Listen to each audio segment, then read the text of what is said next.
ব্রাহ্মণবাড়িয়া, মাগুরা ও মেহেরপুরে জমে উঠতে শুরু করেছে কোরবানি পশুর হাট। ক্রেতা বিক্রেতার সমাগমে চলছে কোরবানির পশু কেনা বেচার কাজ। মাঝারি ও ছোট আকারের গরু বেশি পছন্দ করছেন ক্রেতারা। বিস্তারিত ডেস্ক রিপোর্টে।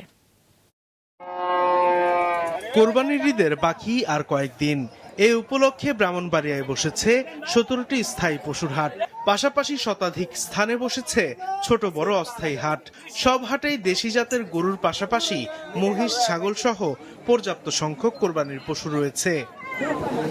এবার জেলায় কোরবানির পশুর 1,69,000 চাহিদা থাকলেও রয়েছে প্রায় 2 লাখের মতো।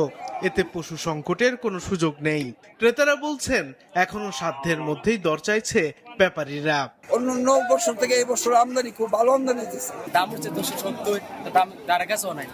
ঈদুল আজহাকে ঘিরে 9টি স্থায়ী ও 6টি অস্থায়ী পশুর হাট বসেছে মাগুরায়। এর মধ্যে সবচেয়ে বড় হচ্ছে সদর উপজেলার কাটাখালী পশুর হাট। এরই মধ্যে জমে উঠেছে হাটগুলো। জেলায় এবার পশুর চাহিদা 65,508টি। এর বিপরীতে মজুত রয়েছে 76,973টি পশু।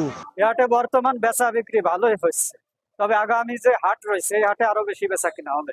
এবার মেহেরপুরে 4টি স্থায়ী পশুর হাট বসলেও বেশি জমজমাট 200 বছরের পুরনো বামুন্দি পশুর হাট। তবে সেখানে পশুর দাম কিছুটা বাড়তি বলছেন ক্রেতারা। দাম তো কম না, দাম তো আরো বেশি।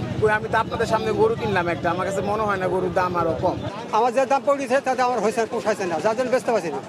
পরিবেশ ও নিরাপত্তা নিয়ে কোনো অভিযোগ নেই বলছেন হাট কর্তৃপক্ষ। আইন শৃঙ্খলা ইনশাল্লাহ ভালো। আমাদের এখানে একটা সাব ইন্সপেক্টর, 2টো কনস্টেবল সবসময় হাটের তদারকি করছে। 28 মে সারা দেশে অনুষ্ঠিত হবে পবিত্র ঈদুল আজহা। সাদেকুর রহমান সিদ্দিকী, মাছরাঙা, নিউজ ডেস্ক।